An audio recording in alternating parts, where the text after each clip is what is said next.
ووردته التي هو في بيتها। জুলেখা ঘরের ভিতরে ইউসুফকে টান দিলেন। ওই ঘরে, যেই ঘরে জুলেখা থাকে, ইউসুফকে ঘরের ভিতরে নিয়ে নিল। ইউসুফকে ঘরের ভিতরে নিয়ে নিল। নাফসি ওয়াগাল্লাকাতিল আলবাব। আবওয়াব শব্দের অর্থ হলো বাবের বহু বচন, দরজা সমূহ লাগিয়ে দিলেন। তার মানে একটা দরজা না কয়টা দরজা? কথা বলেন। একটা দরজা?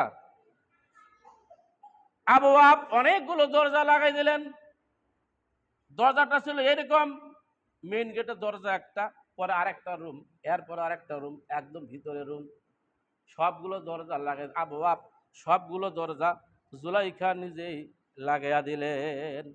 লাগাইয়া দেওয়ার পরে ওয়াকালা ধাইতা লাকা, জুলাইখা বলতেছে, ইউসুফ আমি তোমাকে বলতেছি এদিকে আসো। ইউসুফকে কাছে টান দিলেন, ইউসুফকে জড়িয়ে চেপে ধরলেন সামনের দিক থেকেই। জুলেখার হাত ইউসুফের লজ্জাস্থানে চলে গেছে।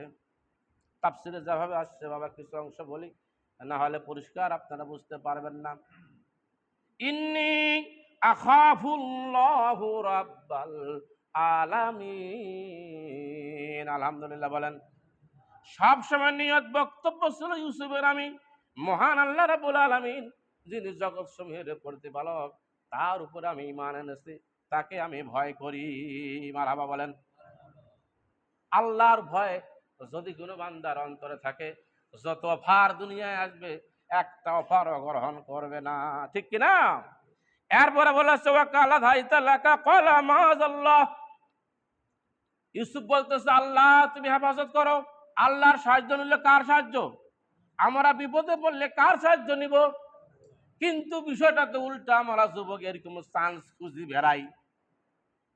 এমন যুবকের বক্তব্য হলো 3 মাস ধরিয়া তোর পাশত মুই খরচ করনু, এরপরও তোর মন পাওয়া গেল না। আছে না এরকম? কথা কয় না, আছে না? তোর পাশে এত পয়সা খরচ করনু, মোবাইল পয়সা খরচ করনু, তোর মন পাওয়া গেল না। যুবক চান্সে থাকে, থাকে না? অথচ এখানে বলা হচ্ছে মাআযাল্লাহ। ইউসুফ বলতেছে আল্লাহ আমি তোমাকে ভয় করি, আমি তোমার সাহায্য চাই, পৃথিবীর আর কোনো সাহায্য চাই না। আল্লাহ তুমি আমাকে রক্ষা করো, আমি তোমার আশ্রয় চাই। ও রাব্বি আহসানা মাসওয়া। আলহামদুলিল্লাহ বলেন। ইউসুফ জুলাইখাকে বলতেছে, জুলাইখা শুনো, ব্যাখ্যামূলক অর্থ করে দিচ্ছি একবারে সময় সংকীর্ণতার কারণে। ইউসুফ বলতেছে জুলাইখা শুনো, তোমার স্বামী দেশের বাদশাহ, মিশরের বাদশাহ আজিজ মিশর, আমাকে ছোট থেকে নিয়ে এসে এখানে বড় করেছে, লালিত পালিত করেছে, সে আমার প্রতিপালক। রাব্বি শব্দের অর্থ এখানে প্রতিপালক নিয়ে আসা হয়েছে এইভাবে। মুফাসসিরে কেরামগণ লিখেছেন একজন মানুষ আরেকজন মানুষকে রাব্বি বলতে পারবে না, শিরক হয়ে যাবে। কিন্তু হযরত ইউসুফ আলাইহিস সালামের নিয়ত ছিল এরকম যে তাকে রব বলতে, তার মালিক বলতে বুঝাইছে দেশের বাদশাকে, কারণ ছোট থেকে তাকে লালিত পালিত করেছে। এই জন্য এখানে রাব্বি শব্দটা আসছে যে আমার মালিক দেশের বাদশাহ, তোমার স্বামী আমাকে অনেক যত্ন করে বড় করেছে। ইন্নাহু লা ইউহিব্বুল জালিমিন। জুলেখারে কখনো জুলুম করা যাবে না তার সম্পদের উপরে। আমি ইউসুফ হয়ে দেশের বাদশাহ আজিজে মিশরের সম্পদের উপরে হাত দিতে পারি না। আলহামদুলিল্লাহ বলেন। আর তোমারও উচিত হবে তার সম্পদের রক্ষণাবেক্ষণ করা। একজন নারীর যতগুলো ভালো আমল আছে তার ভিতরে একটা ভালো আমল হলো স্বামীর সম্পদের হেফাজত করা, নিজের ইজ্জতের হেফাজত করা। জোরে জোরে বলেন সুবহানাল্লাহ। এইভাবে তাকে তালিম দিলেন। কিন্তু শুনে কার কথা, কে কার কথা শুনে? এর কার কথা শুনলো না। ওয়ালা কাধাম্মাত বিহি। এরপরে আসক্ত হয়ে গেল জুলেখা ইউসুফের উপরে, আসক্ত হয়ে গেল, আগের থেকে তো আসক্ত হয়ে গেল জুলেখা ইউসুফের উপরে। তাফসীর লিখতে যাই মুফাসসিরে কেরামগণ লিখেছেন জুলেখা শরীরের সমস্ত কাপড় খুলে ফেললো যাতে করিয়া ইউসুফের আকর্ষণ হয়। এবার বলা হচ্ছে ওয়াহাম্মা বিহা লাওলা আন্না ওয়া বারা বুরহানা রাব্বিহি। আলহামদুলিল্লাহ বলেন। এই আলহামদুলিল্লাহ এই কারণে হযরত ইউসুফ আলাইহিস সালাতু সালাম তার উপরে আসক্ত হতে পারতো, অর্থটা এরকম হবে, ভালো করে বুঝে নেন, ভুল বুঝেন না। তার উপর আসক্ত হতে পারতো, কিন্তু আল্লাহর নিদর্শনের কথা স্মরণ হওয়ার কারণে ইউসুফ আলাইহিস সালাম ওই নারীর উপরে আসক্ত হয় নাই। আলহামদুলিল্লাহ বলেন। ও যুব সমাজ, কোন নারী যদি আপনাকে অফার দেয়, তাহলে আল্লাহর ভয়ে ভীত হইয়া এই অফারের মুখে লাথি মারতে রাজি আছেন না নাই?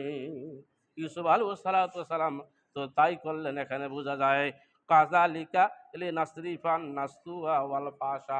আল্লাহ বলেছেন এই সমস্ত বান্দারা আমার মনোনীত বান্দা, বাছাইকৃত বান্দা, আর এই বাছাইকৃত বান্দাদেরকে আমি ফাশা এবং অশ্লীলতার কাছ থেকে আমি তাদেরকে বিরত রাখি। ইন্নাহু মিন ইবাদিনা মুখলিসিন, তাদেরকে হেফাজত করার দায়িত্ব আমি আল্লাহ রাব্বুল আলামিন নিজেই নিয়ে থাকি। আলহামদুলিল্লাহ বলেন। হেফাজত করবে আল্লাহ। বাংলাদেশ বাদ দিয়াও এই বান্দা 6টা দেশে সফর দিয়েছে। নারীরা মনে হয় ছিল না? জীবনে অনেক প্রাইভেট পড়াইছে। একটা বড় কথা বলি আমি আপনাদের, অনেক প্রাইভেট পড়াইছে জীবনে, মেয়ে ছেলেদেরকে দেশের বাইরে 6টা দেশে সফর দিছে। আল্লাহ কখনো নারীদের উপর আসক্ত করিয়া ইমান দুর্বল করেন। আলহামদুলিল্লাহ বলেন। কখনো আল্লাহ পাক ইমান দুর্বল করাই নাই। এটা কখন হবে? বান্দা যখন চাইবে, বান্দা যখন আল্লাহকে ভয় করবে, তখন আল্লাহ তার বান্দাকে হেফাজতের দায়িত্ব নিয়ে নেবেন। এরপরে এখানে বলা হচ্ছে এক পর্যায়ে যখন রাজি হইল না, ইউসুফ আলাইহিস সালাম ঘর থেকে বাহিরে চলে আসতেছেন। পাট পাট করে একটার পরে একটা প্রত্যেকটা দরজার তালা চিকনি খুলিয়া যায়। আলহামদুলিল্লাহ বলেন। প্রত্যেকটা দরজার তালাগুলো খুলে যায়। দৌড়াইতে দৌড়াইতে জুলাইখা এবং ইউসুফ দুইজনে বাড়ির বাইরে চলে আসছে আঙ্গিনায়। আঙ্গিনায় উপস্থিত, পিছন দিক দিয়া জুলাইখা ইউসুফের পাঞ্জাবি টান ধরছে, জামা টান ধরিয়া পাঞ্জাবিটা ছিঁড়ে গেল পিছন পাত দিয়া। অনেক কথা আছে, সংক্ষেপ ভাবে শুনে নেন। কিন্তু সামনে বাদশাহ আবার চলে আসছে, মুখামুখি দেখা। জুলাইখা বলে 5 দিনের সফর, 7 দিনের সফর, তুমি কেন এখানে চলে আসলে? এটা কেমন ধরনের কথা? দেখো দেখো তোমার মুখের সামনে আমাকে কিভাবে ইউসুফ এইভাবে আমাকে ছিন্ন বিচ্ছিন্ন করতেছে। আমার ইজ্জত নেওয়ার জন্য ইউসুফ অনেক চেষ্টা করলো। নাউজুবিল্লাহ বললেন না? এটা কি সত্যি কথা না মিথ্যা কথা? সত্যি মামলা না মিথ্যা মামলা? কথা কন। ইউসুফ বলতেছে আমি এই কাজ করি নাই। রাইয়ান ইবনে ওয়াসত মিশরের প্রেসিডেন্ট, সে বলতেছে আমি জানি ইউসুফ তুমি এই কাজ করো নাই, এটা সম্পূর্ণ চক্রান্ত আমার স্ত্রী জুলাইখা। কার চক্রান্ত? এটা সম্পূর্ণ চক্রান্ত আমার স্ত্রী জুলাইখার। তুমি এই কাজ করতে পারো না। কিন্তু বিষয় হলো একটা, শুরুতেই বলেছি রাজা করে গোটা দেশ পরিচালনা, আর এই পরিচালনা রাজা করে তার স্ত্রী। স্ত্রীর কথা যদি কান না যায়, তাহলে বাড়িতে থালি ভাঙা শুরু হয়ে যাবে, ভাঙ্গা ভাঙ্গি শুরু হয়ে যাবে, আলমারি ভাঙ্গিয়া ওই কাজ দিয়া নিজের গাও নিজে কাটি ফেলাবে। আছে না নাই এরকম স্ত্রী? ব্যাকওয়ার্ড মার্কা মেলক আছে না নাই? বাদশাহ তখন সবকিছু জানার পরেও কি করলেন দেখেন। কালাত মা জাজা আল বাবু ওয়া কাদ্দামাত কামিসুহু মিন দুবুরিল ফাসাই ওয়া সাইয়্যাদাহা লাদাল বাব কালাত মা জাহু মান আরাদা বিয়াহলিহি সুআন ইল্লা। বলতেছে দেখো তোমার ফ্যামিলির, তোমার খায়, তোমার পরে তোমার সম্পদ দিয়ে সে বড় হইল, তুমি তাকে লালিত পালিত করলে। স্বামী গো, আজকে তোমার ইজ্জত, তোমার স্ত্রী আমাকে ধ্বংস করার জন্য সে কি কাজ করতেছে, এটা ভালো করিয়া দেখো। এই হলো তার বক্তব্য। কালাত, এরপরে বলেছে কালা হিয়া ও রাদাতনি আন নাফসিহি ও শাহিদা শাহিদু মান আলিয়া। আলহামদুলিল্লাহ। তার আগে একটা কথা বলি। এইবার স্ত্রী বলতেছে, জুলাইখা বলতেছে তাকে তুমি সিজনি শব্দের অর্থ হলো জালখানা। সিজনি শব্দ অর্থ কি? স্বামী গো একে জালখানা নিয়ে যাও, আর না হলে কঠিন শাস্তি দাও। এখানে বলা হচ্ছে হয় জেলখানায় দাও, না হলে তাকে কঠিন শাস্তি দাও।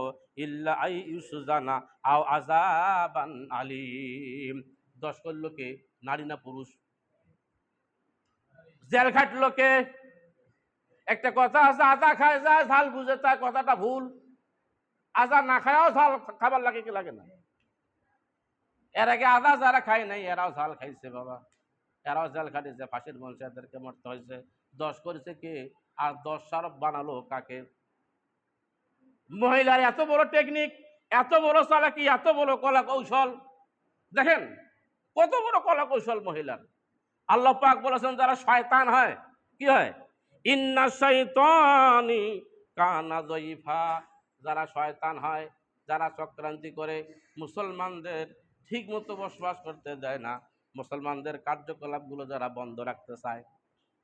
মুসলমান চায় জমিনে আল্লাহর আইন বাস্তবায়ন হবে, শয়তান চায় মানব বস্তুত আইন বাস্তবায়ন হবে। যারা এই কাজটা করে এদের চক্রান্তি, শয়তানের চক্রান্তি হলো দুর্বল। শয়তানের চক্রান্তি কি? শয়তানের চক্রান্তি দুর্বল। আর এখানে আল্লাহ বলেছেন শয়তানের চক্রান্তি দুর্বল, কিন্তু নারীদের চক্রান্তি হলো আসিম। নারীদের চক্রান্তি কি? মানে বড় জটিল, বড় জটিল, বড় জটিল। নারীদের চক্রান্তি বড় কঠিন জিনিস। তাহলে শত্রু শয়তানের চক্রান্তির চাইতে নারীদের চক্রান্তি আরো বেশি কঠিন। এই নারীর বুদ্ধি যদি ধরছেন, আপনার সংসারে অধপতন হয়েছে, দেশে অধপতন হয়েছে, সবখানেই অধপতন হয়েছে, কোনো ফ্যামিলি সুখে শান্তিতে থাকতে পারে না। কোরআন তার সাক্ষী, জোরে জোরে বলেন ঠিক না বেঠিক? মিথ্যা মামলা দিল নারীটা জুলেখা, কার উপরে? ইউসুফের উপরে। ভালো করিয়া জানি ইউসুফ এই কাজ করে নাই। স্বামী স্ত্রীর কথা শুনতে যাইয়া পাশ্চাত ইবনে রাইয়ান কি করলো, তাকে জেলখানায় পাঠিয়ে দিল। আমি উদাত্ত আহ্বান জানাই, আপনাদের হাজারো মামলা এখনো ঝুলন্ত অবস্থায় রয়েছে। আমি যখন জেল খাটি, অনেক মেয়ে লোকের কারণে ছেলেরা জেলখানায়, স্ত্রীর কারণে পুরুষেরা জেলখানায়, তারপরে মিথ্যা সাক্ষীর কারণে অনেক মানুষ আছে জেলখানায়। আমি অনুরোধ করব ভবিষ্যতে যেন আমার আর গায়ে দিয়ে হাল বোয়াতে না হয়। তা নারীদের চক্রান্তি বড় কঠিন চক্রান্তি। গায়ে দিয়ে যে বয় হাল, দুঃখ থাকে সর্বকাল, গায়ে দিয়ে যেন আর হাল বোহাতে না হয়। প্যারে আজ নাসি আমরা সবাই আজকের এই আলোচনা বুঝার চেষ্টা করি। নারীর কথা শুনবেন, কিন্তু সব কথা মানবেন না। যেই কথাটা আপনার ক্ষতি করবে, ঠিক কিনা, সে সংসারে থাকুক আর না থাকুক, কিন্তু সে থাকিয়া যদি আপনার সংসারে অধপতন হয়, মিথ্যা মামলা যদি কারোর উপরে করিবার লাগে আপনার স্ত্রীর কারণে, আপনার সম্মান বাড়বে না কমবে? কথা কয় না রে, বাড়বে না কমবে? ওই যে ওইরকম হবে, নারীদের কাতারে আপনার নাম লেখা হবে। বুঝাতে পারছি? আদম শুমারিতে আপনার নাম নারীদের জায়গায় লেখা হবে। আল্লাহ সুবহানাহু ওয়া তাআলা আজকের এই আলোচনা, অনেক কথা ছিল, এখানে সংক্ষিপ্ত করে শেষ করে দিলাম। আসসালামু আলাইকুম ওয়া রাহমাতুল্লাহি ওয়া বারাকাতুহু।